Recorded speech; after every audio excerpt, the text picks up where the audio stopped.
Welcome to జాటివి. Visakha steel plant మరణాలు ప్రభుత్వ హత్యలే. దేశాన్ని ఒక్కసారిగా ఉలిక్కిపడేలా చేసిన విశాఖ స్టీల్ ప్లాంట్ ఘటనలో మరణాలు ముమ్మాటికి కూటమి సర్కార్ చేసిన హత్యలే అని వీటిపై ప్రశ్నిస్తే మంత్రి లోకేష్ తీవ్ర అసహనానికి గురై కార్మిక సంఘాలపై నోరు పారేసుకున్నారని వైఎస్ఆర్సీపీ నేత మాజీ మంత్రి గుడివాడ అమర్నాథ్ మండిపడ్డారు. విశాఖ స్టీల్ ప్లాంట్ ఘటనకు కారణాలని వెతకాల్ ప్రభుత్వ పెద్దలు నిస్సిగ్గుగా వైఎస్ఆర్సీపీపై విమర్శలకు దిగడం దారుణమని విశాఖలో మీడియాతో మాట్లాడుతూ గుడివాడ అమర్నాథ్ స్టీల్ ప్లాంట్ లో ప్రమాదానికి బాధ్యత వహిస్తూ మృతుల కుటుంబాలకు కోటి రూపాయల పరిహారం ప్రకటించారు. చావు బ్రతుకుల మధ్య హాస్పిటల్స్లో ట్రీట్మెంట్ తీసుకోవడం అనేటువంటిది ఒక రకంగా దేశవ్యాప్తంగా ఒక పెద్ద చర్చనీయాంశంగా, ముఖ్యంగా ఈ ప్రాంతంలో ఉన్నటువంటి ప్రజలందరూ కూడా కలచవేసేటువంటి ఘటనగా అందరూ కూడా చూశారు. నిన్న సాయంత్రం ఇన్సిడెంట్ జరిగిన తర్వాత అందరం కూడా ఆ సంఘటన ప్రాంతంలో కుటుంబ సభ్యులను కానీ వారితో కూడా మాట్లాడడం, వాళ్ళని ఓదార్చేటువంటి ప్రయత్నం చేయడం కూడా అందరం కూడా చేశాం. సహజంగా ఇటువంటి ఇన్సిడెంట్స్ జరిగినప్పుడు ఆ కుటుంబ సభ్యుల్ని ఓదార్చేటువంటి అవకాశం మన ఎవరికి ఉండదు. మరి అందులోని చాలా హృదయ విదారకమైనటువంటి పరిస్థితుల్లో బాడీస్ అన్నీ కూడా ఉన్నాయి. కనీసం గుర్తుపట్టలేనటువంటి పరిస్థితుల్లో ఏ కుటుంబ సభ్యుడు ఏ బాడీ దగ్గర పడి రోధిస్తూ ఉన్నాడో కూడా తెలియనటువంటి పరిస్థితుల్ని నిన్న అక్కడ అందరం కూడా చూసాం. నిన్న సాయంత్రం కేంద్ర మంత్రులు, రాష్ట్ర మంత్రులు కొంతమంది అందరూ కూడా వచ్చారు. అక్కడ ఉన్నటువంటి యూనియన్ నాయకులు కానీ, వివిధ రాజకీయ పార్టీలకు సంబంధించినటువంటి నాయకులు కానీ అందరూ కూడా డిమాండ్ చేశారు. చనిపోయినటువంటి వారి కుటుంబాలకి 1 కోటి రూపాయలు చొప్పున ప్రభుత్వం నుంచి సాయం చేయాలని, అలాగే వారి కుటుంబ సభ్యులకి ఉద్యోగం ఇవ్వాలన్నటువంటి డిమాండ్ని, అలాగే క్షతగాత్రులకి ఒక 50 లక్షల రూపాయలు ఇవ్వాలన్నటువంటిది అందరూ కూడా డిమాండ్ చేశారు. సరే, రాత్రి వరకు దాని మీద చర్చ జరిగింది.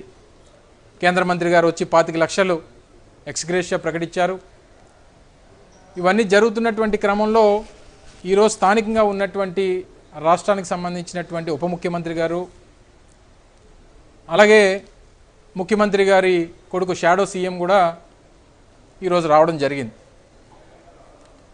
వచ్చిన తర్వాత వారు మాట్లాడినటువంటి తీరు చూసి ఈ ప్రాంతంలో ప్రజలందరూ కూడా ముక్కును వేలేసుకునేటువంటి పరిస్థితి వచ్చింది.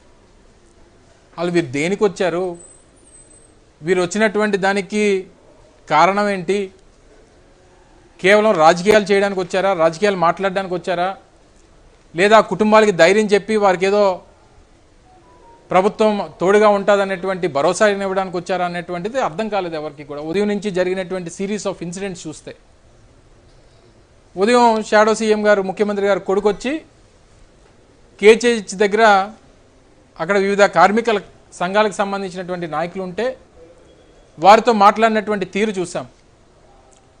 ఏ రకంగా మాట్లాడాడో, ఎంత ఫ్రస్ట్రేషన్లో మాట్లాడేటటువంటిది కనబడతా ఉంది. ఎప్పుడు ఫ్రస్ట్రేషన్ అనేటువంటిది ఒక మనిషికి వస్తుంది? నీ చేతగానితనం బయటపడిన తర్వాత ఇటువంటివి అడ్డుకట్ట వెయ్యలేక చేసినటువంటి తప్పులు ప్రజలు ఎక్కడ ప్రశ్నిస్తారనేటువంటి భయం వచ్చినప్పుడు ఈ రకమైనటువంటి ఫ్రస్ట్రేషన్ వస్తుంది. ఆయన మాట్లాడినటువంటి తీరు కూడా ఒక నియంతలాగా మాట్లాడాడు. సహజంగా ఒక వ్యవస్థలో పనిచేసేటువంటి క్రమంలో, ఒక సంస్థలో పనిచేసేటువంటి క్రమంలో నీ సహచరులకు ఏదైనా అయితే నీకు సొంత కుటుంబ సభ్యులతోనే సమానం.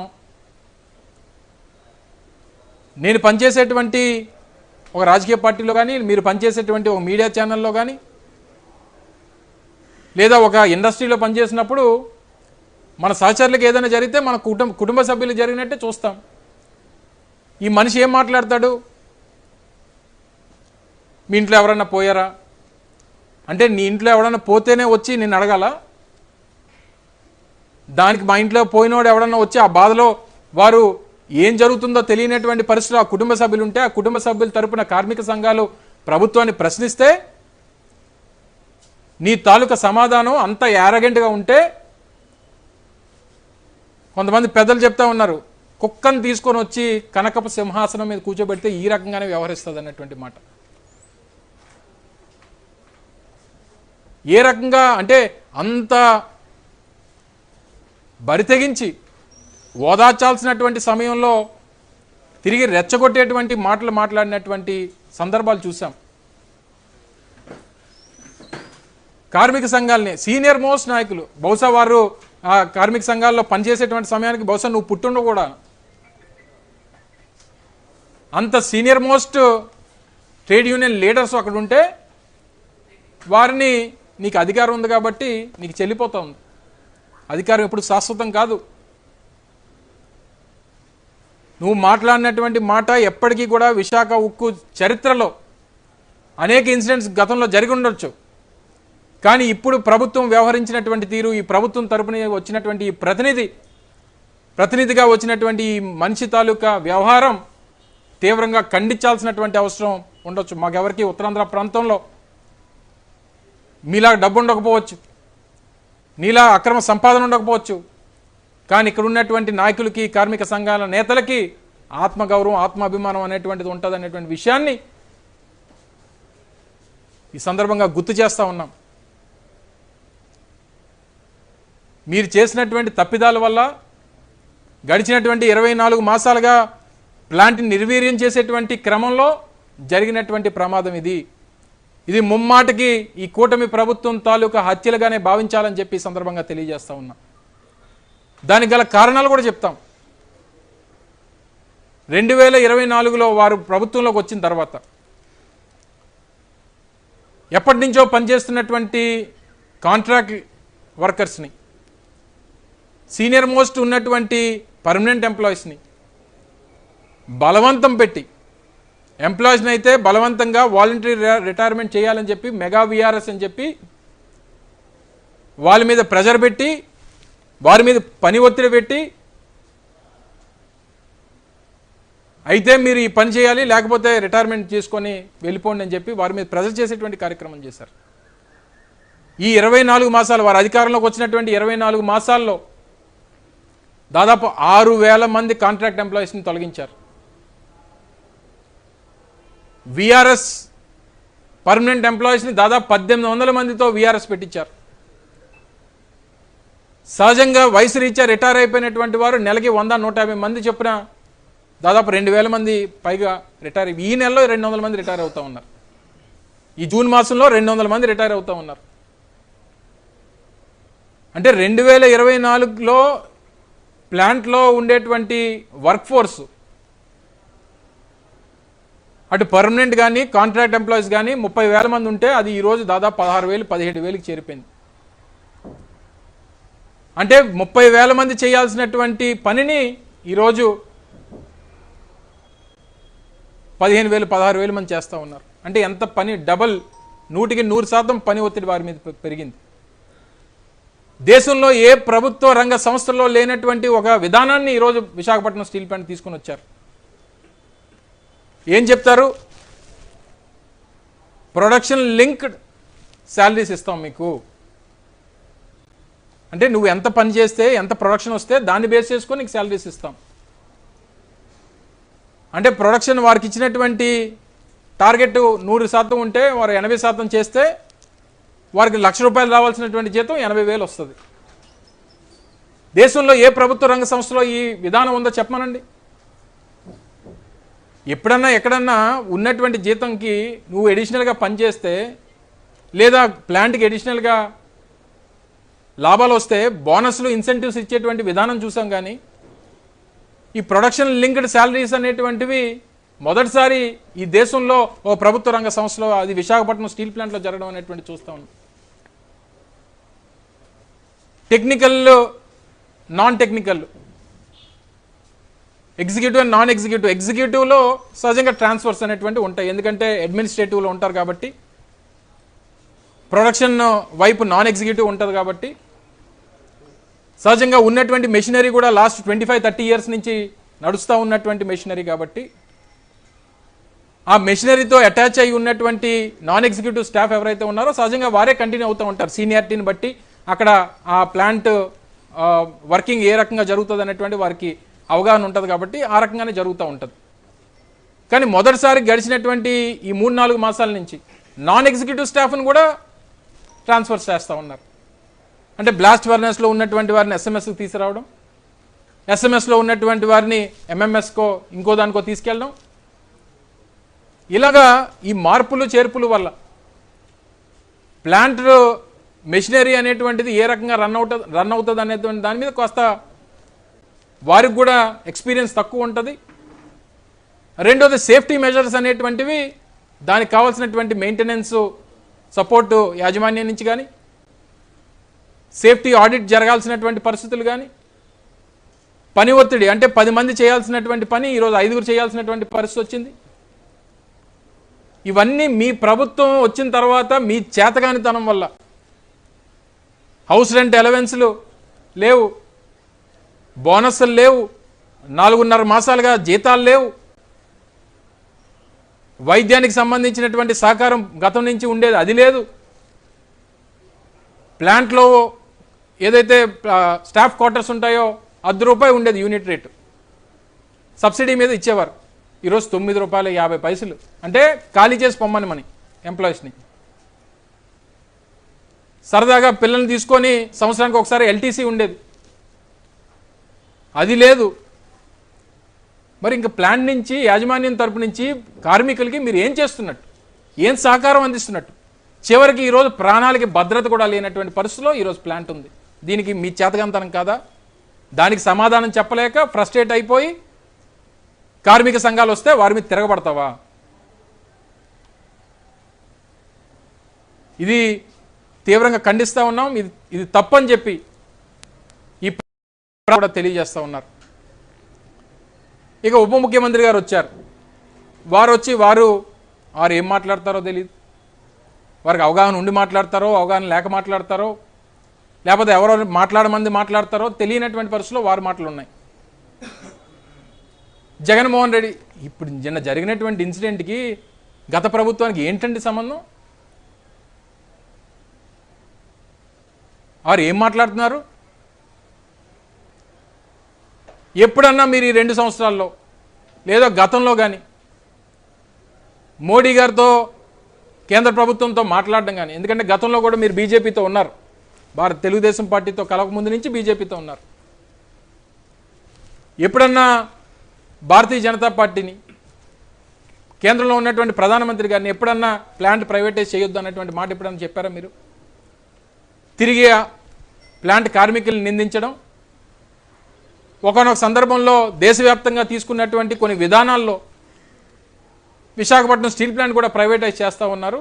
మీరు ఒక్క విశాఖపట్నం స్టీల్ ప్లాంట్నే చూడకండి, దేశవ్యాప్తంగా విధానాలను చూడండి అన్నటువంటి మాట ఆయన ఒక సందర్భంలో చెప్పాడు. మీ అందరికీ గుర్తుండే ఉంటుంది.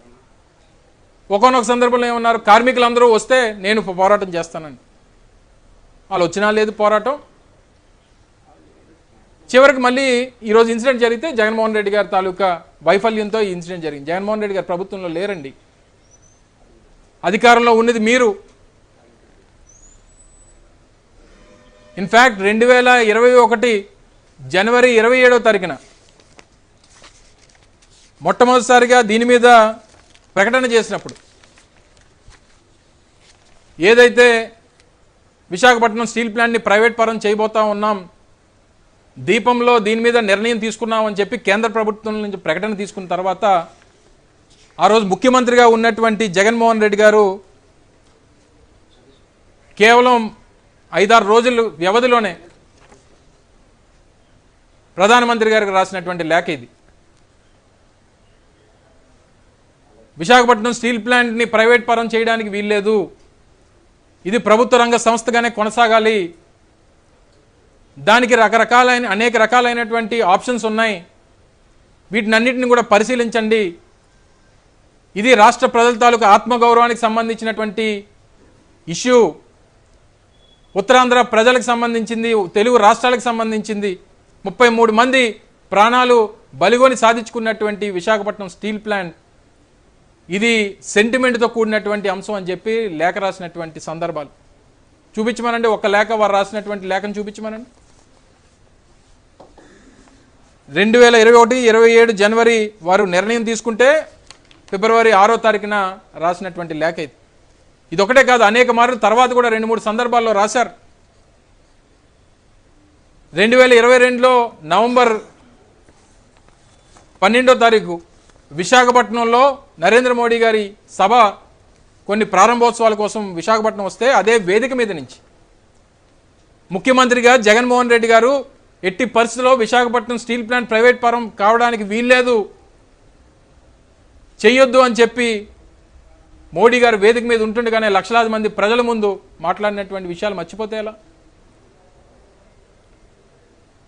దాంతోపాటు ఇది 2000 అదే సంవత్సరంలో కార్మిక సంఘాల నాయకులందరూ కూడా జగన్మోహన్ రెడ్డి గారు ముఖ్యమంత్రిగా ఉన్నప్పుడు కలిసి ఇలా కుదరదు, మీరు అసెంబ్లీలో తీర్మానం చేసి కేంద్ర ప్రభుత్వానికి పంపితే తప్ప ఇది ఆగదు అనేటువంటి మాట ఆ రోజు కార్మిక సంఘాలు విశాఖపట్నంలో ముఖ్యమంత్రిగా ఉన్నటువంటి జగన్మోహన్ రెడ్డి గారిని ఎయిర్పోర్ట్లో కలిసి మాట్లాడితే దాదాపు గంటన్నర పాటు మాట్లాడితే తప్పకుండా అసెంబ్లీలో తీర్మానం చేస్తామని చెప్పి మే 20, 2021 చేసినటువంటి తీర్మానం. ఆ రోజు పరిశ్రమల శాఖ మంత్రిగా గౌతమ్ రెడ్డి గారు, శాసనసభ్యుడిగా ఆ రోజు ఉన్నటువంటి నేను, వారు తీర్మానాన్ని ప్రవేశపెడితే ఇది నా స్టేట్మెంట్, అసెంబ్లీలో నేను చేసినటువంటి ప్రసంగం. ఎట్టి పరిస్థితుల్లో స్టీల్ ప్లాంట్ ప్రైవేట్ పరం కావడానికి వీల్లేదు, ఇది రాష్ట్ర ప్రజల తాలూకా సెంటిమెంట్ అని చెప్పి అసెంబ్లీలో నా ప్రసంగం ఇదంతా ఆన్ రికార్డ్. ఇప్పటికీ కూడా అసెంబ్లీ సెక్రటేరియట్లో మీకు ఇవంతా కూడా దొరుకుతుంది. తీర్మానం చేసినటువంటి తీర్మానం కేంద్ర ప్రభుత్వానికి పంపించాం. ఆ రోజు గౌతమ్ రెడ్డి గారు నేను ఆ తీర్మానాన్ని వారు ముందు ప్రవేశపెడితే దాన్ని బలపరుస్తూ మాట్లాడితే ఇది ఆ రోజు అసెంబ్లీలో తీర్మానం చేసి కేంద్ర ప్రభుత్వానికి పంపించాం. దానికి సంబంధించినటువంటి విషయాలు కూడా ఆ రోజు జరిగినటువంటి విషయాలను కూడా తర్వాత మన ఈ ప్రభుత్వం వచ్చిన తర్వాత కుమారస్వామి గారు మంత్రిగా బాధ్యతలు చేపట్టిన తర్వాత ఒక పత్రికా సమావేశంలో వారు చేసినటువంటి వ్యాఖ్యలను ఒక్కసారి మీ ద్వారా ప్రజలందరూ కూడా వినిపిస్తా. ఎందుకంటే మేము చెప్పినటువంటి విషయాలు దీన్ని అవాస్తవాలుగా చిత్రీకరించేటువంటి ప్రయత్నం జరగవచ్చు, కానీ వారు చేసినటువంటి ప్రసంగం ఒకసారి ప్రజలందరూ కూడా వినాలని చెప్పి మీ ద్వారా కోరుతా ఉన్నా. But ultimately in 2021 January I think our Deepam, they have decided to disinvestment for 100%, to go for the selling of the unit, to privatize the unit 100%.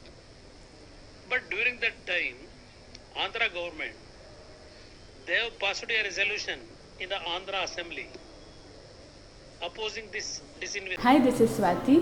Like చేయండి, షేర్ చేయండి, కమెంట్ చేయండి అండ్ సబ్స్క్రైబ్ చేయండి GR TV.